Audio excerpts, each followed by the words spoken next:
Hey,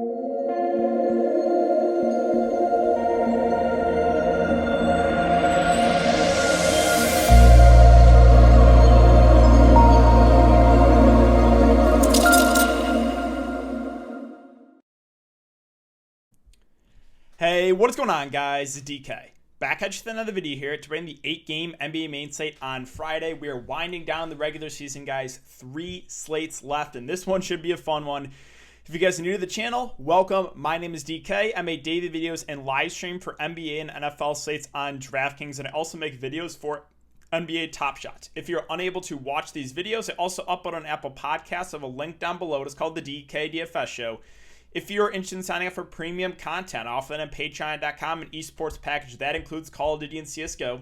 We did just have a premium member take down the big Call of Duty slate today, so congrats on that. Also offer an NBA package. And I do want to thank Prize Picks for sponsoring this episode. If it's your first time watching or you just don't know what Prize Picks is, so the idea is they will post players with fantasy scores or fantasy projections, and you can either take the over or the under on them. So right now we're looking at second half contests. So like they have second half contests, they will have fourth quarter contests, and you can mix and match sports. They have WNBA, NBA. This is the stuff posted for tomorrow. They have 8 guys. They'll have a lot more throughout the day. They have esports.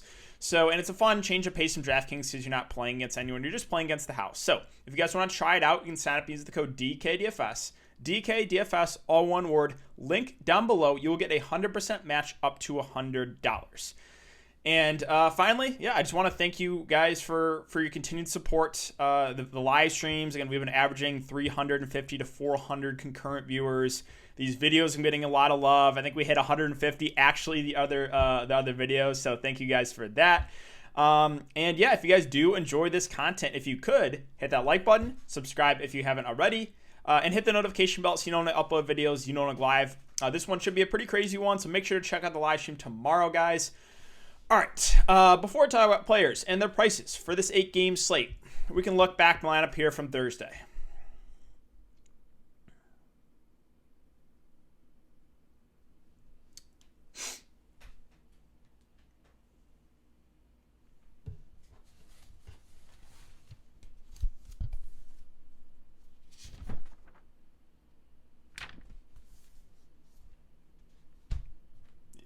Yeah, you guys know. It's one of those slates. All right. Where do you want to start? You guys don't. Where do you want to start? First, before I tilt, again, before I tilt, I'll get out of the way so you guys can see.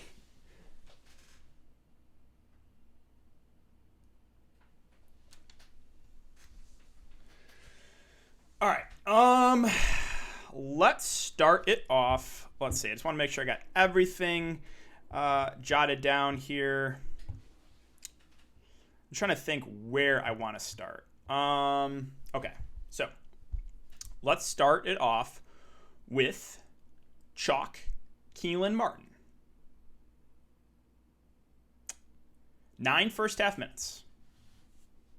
Maybe gets 16 to 20 minutes, somewhere in that range. In my opinion, he was way over-owned. I know he was popular. I know he's popular in the higher dollar stuff. In my opinion, though, I thought he was way over-owned. Much preferred Justin Holiday at way lower ownership. So what happens with Keelan Martin? Domantas Sabonis injured early in the second half.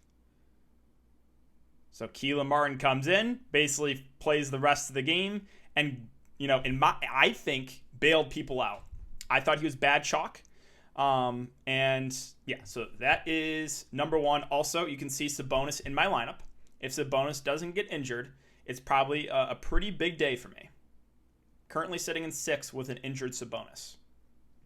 All right, so what next? How about Chalk Metu? Now, this is one, I don't think he was a bad play. I thought he was a solid play. But the people that played him get lucky because Rashawn Holmes gets injured. Big boost to Metu. Plays more. Just a big usage bump. So that's number 2. How about the Toronto Raptors, guys? Gary Trent, Chris Boucher, available to play? Nah, just don't play. I did mention that once I saw that starting lineup, I was like, I'm questioning if these guys even play. And they were decently owned. Trent, Boucher, both like 15 to 20% in the higher dollar stuff, didn't play. So, chalk Jalen Harris. 7-man rotation because Yuta gets injured early. So Jalen Harris gets all the minutes he can handle. And the thing I'm really mad at, again, we'll get to this, but I originally had him and Nurkic in, and I pivoted to Campazzo and Aaron Gordon. I guess we can get to that now. So, everyone out for Denver. Campazzo, I play him here. Bust tonight. I play him here. Bust. Every other game with a more healthy team, 34, 47, 30, 36, 27 fancy points. But I play him in an even more shorthanded team in a great matchup. Bust. So yeah, I pivoted from Campazzo and Nurkic, who I know is going to have a big second half, to I pivoted from Jalen Harris and Nurkic to Campazzo and Aaron Gordon. My thoughts were, once I was just like, okay, I know Jokic is going to be popular. Let me just go with all the Denver guys here. Let me just go with all the Denver guys in Rivers, McGee, Campazzo, and Gordon. Just hope Jokic is a subpar game and those guys kind of, play well. So that was the idea. That's why I made the pivot. Not going to work out because Nurkic already has close to what Aaron Gordon has at half. So yeah, tilted about that. Probably cost me a good $500 or $1,000 in that pivot. Again, never make good pivots. Never. I've never made one good pivot in my life. Okay, so we went over chalk Keelan Martin getting bailed out, in my opinion. Chalk Metu getting a huge boost of the Holmes injury. Chalk Jalen Harris, 7-man rotation for the Raptors. How about chalk Julius Randle? Again, this one isn't super surprising because Thibodeau, whole second half. It's 45 minutes. Okay, so that was that. And we talk about Stanley Johnson. Did you guys see his stats tonight? He went for 60. Stanley Johnson was playing a couple weeks ago, playing 35 minutes and going for 8 fantasy points. No, I know, right? It's different. He wasn't playing with as high usage guys, but it's just crazy. He goes for 60 plus tonight. So there's that. And I think that's basically all I got for the tilt. So again, go over my lineup. TJ McConnell, who was injured. Luckily, he came back. Austin Rivers, again, just subpar. Justin Holiday was great at low ownership. Giannis, 10% Giannis against the Pacers. JaVale McGee, once we got the news that he was starting, really liked him for value. Now, unfortunately, we got the news that Ayton ended up getting ruled out. So Sarge and Kaminsky became good values, but I just went with the sure thing in JaVale McGee, so we didn't know that at the time. Again, Campazzo, just whenever I play him, he's just awful. And whenever I don't, he plays really well. So really mad about that. Sabonis, injury, on pace for 70. I know he's popular, but still. And then Aaron Gordon has 20 in the first quarter and finishes with 26. So, yeah. Pivot's going to hurt me going from Harris and Nurkic to Campazzo and Gordon. But again, when I've ever made a good pivot. So yeah, right now winning $500. Expect to come down a little bit. Still should cash easily. But I don't think I'm going to 5x. Might 3x here. So, yeah, guys, one of those slates just, oh my God. I was so overwhelmed that from 6 p.m. Central to 7 p.m. Central was just insane. We just had so much breaking news. I was so overwhelmed. It was one of those where I was like, oh my God, I need to go for a walk and just clear my head. So, all right, that's it. That's it for the tilting. Hope you guys had a good night. And we got 3 regular season slates left. So I'll do my best to try to break this one down. Let's see. Do we have any of the odds out right now?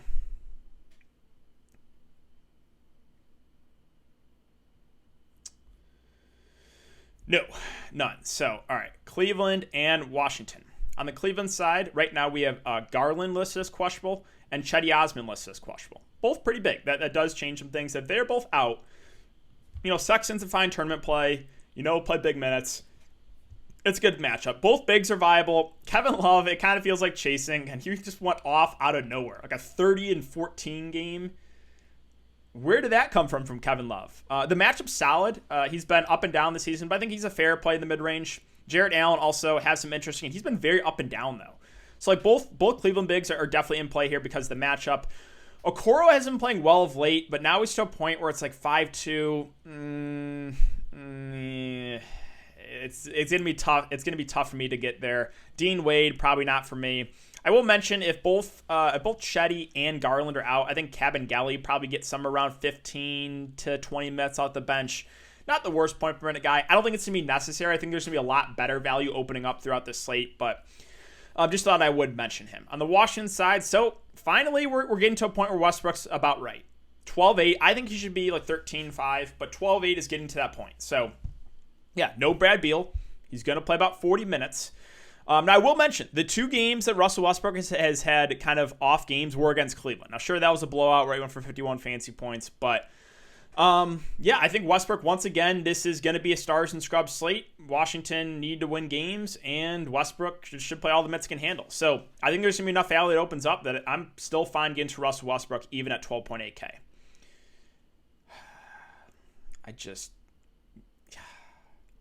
The amount of pain I have to talk with these secondary Wizards pieces and Scott Brooks. Rui Hachimura, 30 minutes through 3 quarters. Playing well. 11, 6, and 3. Just ride the pine for the rest of the game. Chandler Hutchinson close. So, can't trust the minutes right now in Rui. Neto at 4.8 seems priced about right. Bertans at 4.2 probably gets about 30 minutes. Again, though, he's got to hit his shots. Very scoring dependent. Ish Smith, I think gets somewhere around 20 to 25 minutes. He played 28 last game. Not, a decent point per guy, so he's interesting off the bench. The center rotation, again, don't get me started with this. Daniel Gafford, 16 points, 4 boards, 1 assist, 1 steal, 8 of 11 from the field, and plays 17 minutes. So with the 3-headed monster at center, I will always say, Len, Gafford, Lopez. Probably one of those guys will have a good game. Good luck trying to figure out which one's going to be. And then Hutchinson at 3-1. Did play 16 minutes last game. I don't think we have to go there. And no, I'm not playing Garrison Matthews either. All right, Denver, Detroit. So keep an eye on this one. MPJ rested the game today. My guess is with him resting today, maybe Jokic rests tomorrow. So that would be pretty big news if Jokic ends up resting, because then we have clear value in guys like JaVale McGee, assuming he starts. The flatman price would be a phenomenal play. Millsap, JaMychal Green will look good for value. And then, Campozo, I'll let you guys know if I don't play him, he'll go for 40. So, yeah, Denver would be a pretty different team if Jokic ends up resting. So just monitor that one. If everyone plays here for Denver, then Jokic is a good, play at the top because I think he'll play his normal minutes. And then, the value would just kind of be subpar. But I have a feeling we might get a Jokic rest here, which would open up value again to the bigs. McGee especially, and then Millsap, JaMychal Green, I think would also look pretty solid. Moving on to Detroit. So let's see how many healthy bodies they got, right? 1, 2, 3, 4, 5, 6, 7, 8 if Diallo can't play. So we'll start at the top, and Saddiq Bey at 6.8K. It just feels priced about right? The minutes will be there. The shot attempts will be there, but I don't really want to pay 7K for him. Josh Jackson at 6K. Had a bad start to the game and then got in foul trouble. So Saben Lee, again, bad chalk in my opinion, got bailed out, but don't get me started there. So yeah, Josh Jackson feels a little bit too pricey. Killian Hayes is going to play probably 35 minutes. I think he's a solid play in the mid-range. He's a guy that is really stuffed in the stat sheet. 21, 7, and 8, and 13, 6, and 7 last 2 games. He's starting to feel more comfortable running the show at the point guard. Sekou Naboya 4.8. Again, it's solid, but maybe I would prefer the cheaper guys. So cheaper guys being, again, Saben Lee at 4K. Yeah, he had the absolute ceiling game, shot 7 or 9, went for 2 steals and a block. But I do think he's decent value if this is going to be 8-man rotation because he's probably going to play about 30 minutes. So if it's 8-man rotation, I like Saben Lee. And then value with Isaiah Stewart and Mason Plumlee out, I think Jahlil Okafor starts. If Okafor starts, I love him for value. He's a good offensive player at 3-2. I think he'd be one of the best values. And then Tyler Cook probably plays some of the 5-2. So Cook and Okafor, I think, are two of the better value plays at the moment. Again, more value can open up, obviously, but right now I really like both those two because I think they're going to split the center position. And then even Savidris at the flat min price. Hasn't really been great, but he probably, if it's an 8-man rotation, probably plays like 25 minutes. Now, Diallo is questionable. If Diallo plays and starts, I like Hamidou Diallo a good amount. He's a good point per minute guy, and if he starts, we probably get good minutes from him. So keep an eye on that one with Hamidou Diallo. All right, Orlando and Philly. I'm just going to stay away from this Magic team. It's a tough matchup. The rotations right now are just too inconsistent. I'm just completely staying away. On the Philadelphia side, I think there's a chance some guys maybe rest here, so keep an eye on that. Assuming everyone does play, Embiid's a fine tournament play, but I have no faith this game stays close. So at the moment, not a ton of interest, but maybe, or if a lot of people end up resting, then we can look to some 76ers. Utah and OKC, again, a really good matchup. I just have no trust in this Thunder team to keep it close. Conley also might be back, and a lot of the guys are priced up. So at the moment, I'm probably just going to stay away from this Utah team. Yeah, especially if Mike Conley's in, I'm not going to anyone. On the OKC side, Maldon back. Ty Jerome might be back too, so that kind of takes Kenneth Williams out of play unless he starts. There's guys that are at least playable down here for value, like Pokashevsky, Roby if he starts. How many minutes did Moses Brown play? 27. There's playable guys here, but never anyone you're going to feel really, really good about for the Thunder. Toronto and Dallas, so yeah. Boucher, Gary Trent Jr., active. Just don't play. It's DNP. So it's like, why not just tell us they're not going to play? Why? You had enough bodies. Why even list them as available? Like, you just troll the DFS community. So monitor the news with Toronto. If Boucher and Gary Trent Jr. are active and don't start, I think once again they're not going to play. And Yuta Watanabe got injured tonight. So that means it would be a 7-man rotation with Birch, Flynn, Harris, Stanley Johnson, Gillespie, Bembry, and Baines. Okay. Do they have the game up here for Stanley yet? Yeah. 43 minutes. 35, 10, 5, and 3 for 65 fantasy points. So, yeah, right now, if it's the same situation and Boucher and Trent don't play in the 7-man rotation, then all the value looks good. All of that. Like, Baines are probably the one guy I'd like, probably wouldn't get to him, but Bembry, Johnson, Gillespie, Jalen Harris, Malachi Flynn, all would look good. So, again, monitor the Toronto news. Moving on to Dallas, obviously there's some blowout risk here. Luka, though, if this game can stay competitive, probably plays 35 minutes. He's been involved in all blowouts. Blowout. I think he got ejected in this game. Blowout. So a ton of blowouts here recently for Luka, but if you think the Raptors should keep it close, I think he looks like a good spot up. No interest in anyone else. On the Clippers, Paul George, Kawhi Leonard, both are probably going to rest. I don't think they play against this Houston Rockets team. So this can open up some more value here. And Serge Ibaka might be back too. If Ibaka's back, I'm going to stay away from the bigs of Ibaka, Zubac, and Boogie Cousins. I don't want to deal with a 3-headed monster at that spot. But then we have value in guys like Reggie Jackson, Terrence Mann, Kennard. I have a feeling maybe if they're going to rest Paul George and Kawhi, that maybe like Marcus Morris gets rested too. If you guys have been playing DFS this year, this happened a few times actually, where Paul George and Kawhi Leonard are ruled out, and like Marcus Morris gets ruled out like after lock. That's happened like 2 or 3 times, I feel like, for like a late scratch. So be a little bit careful, Marcus Morris. But yeah, value again, like Jackson, Mann, like maybe Kennard. We'll see what they do with the starting lineup. I know Pat Beverly's been starting, but like I just don't have a ton of interest in him still, even in a revenge game narrative. So I think there's definitely some value here for the Clippers. Would lean towards more, I guess, the younger guys. If they're going to rest some guys, I would have a feeling maybe they rest a couple more veterans. So also some potential for value. Again, checking out the live stream obviously is going to be super important tomorrow. On the Houston side, I got to show it. Yeah, we got to go over this.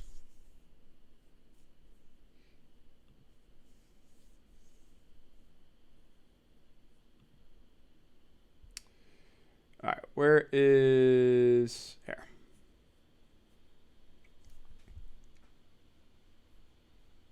Okay, 3:30 with Kelly Olynyk playing 25 minutes. First place in this one, 332. 2 points. No one else above me had Kelly O. No one else even had Pirtle, who, again, got popped. 2 points, the difference of $1,000 from last night. So upset about that. So with Kelly Olynyk, I don't know how many minutes he's going to play. Right, he only played 25 last game. If he plays 30 plus, I like him a good amount as a contrarian spend up because he has just been a phenomenal point per minute guy. But a little bit worried based on what those minutes were last game from Steven Silas. KJ Martin, I think, is a really safe play. He's going to play close to 40 minutes. He's been great. I like KJ even at that price. Jae'Sean Tate, surprisingly, the rookie, only playing 23 minutes. His minutes have not been great either. So that's not the best to see. I think we can feel pretty good about guys like Kyrie Thomas and Armani Brooks. Kyrie Thomas started, played 37 minutes. I think he's a solid play in the mid-range. Armani Brooks played 37 minutes, so those two look good for value. Daquan Jeffries got waived.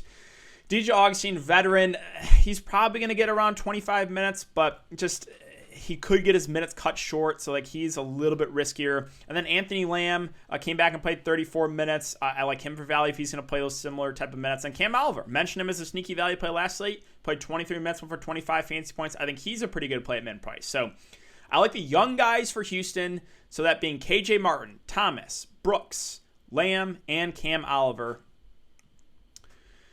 All right, 2 games left, Sacramento and Memphis. So don't think Fox, Barnes, or Halliburton, or he should be out. And Holmes, I don't think plays either. I don't think Bagley plays. So this is going to be an even more shorthanded team. So we'll start at the top. DeLon Wright, Buddy Hield.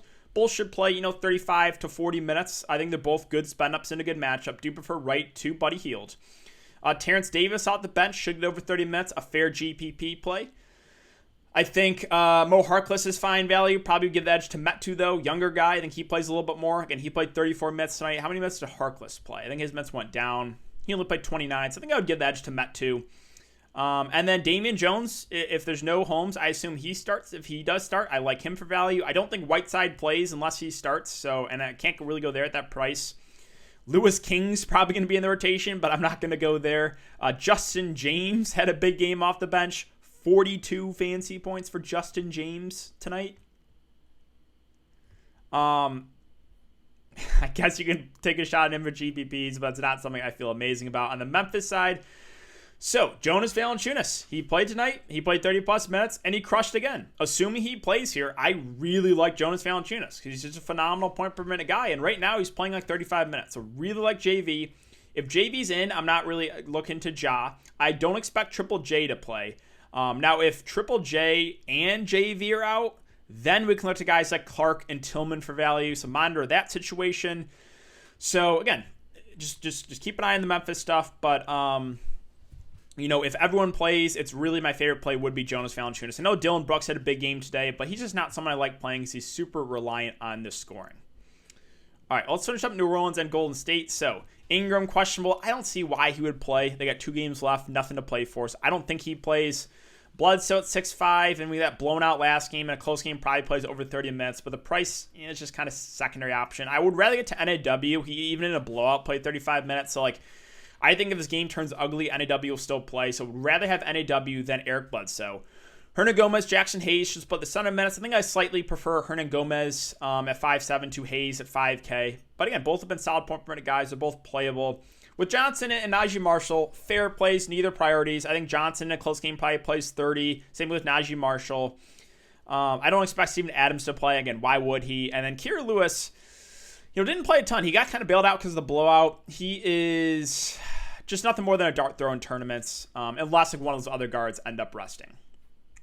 All right, and finishing up with Golden State. So Steph, Draymond, Wiggins, all questionable. If I had to guess, I think they all sit out here. If they do, then you're going to want some Golden State exposure. Then Jordan Poole becomes one of my favorite value plays. Then I really like Toscano Anderson, Bazemore, even like Gary Payton, Pascal if he's not going to be limited. I think I guess I would think he'll be limited though because he's been injured for a while. So maybe not Pascal, but like Nico Mannion, Gary Payton, Poole, Toscano Anderson, Bazemore, would love all those guys. Right, just keep an eye on the starting lineup. But I think Golden State's another team we can get some value in. Now, assuming Steph, Draymond, and Wiggins all play, then I like Steph Curry a good amount for tournaments because we know he's been shooting the ball really well, except for that last game, I guess. Draymond Green, a guy that can go out and get you a triple-double if he does play. Again, though, both questionable along with Wiggins, so monitor that. Again, if everyone's plays, it's Steph and Draymond. If Steph, Draymond, and Wiggins are all out, then it's the value. You probably want at least one Golden State guy like Poole, Toscano Anderson, Bazemore, Gary Payton, even Nico Manning, right? This is a team I think we can get a good amount of value for. So that is going to do it for the video today, guys. Again, I think there's going to be a lot of stuff that changes. We might get a lot more late scratches. So keep an eye on the news and make sure to check out the live stream tomorrow, guys. Thanks again. Have a great night, and I'll see you all tomorrow in the live stream.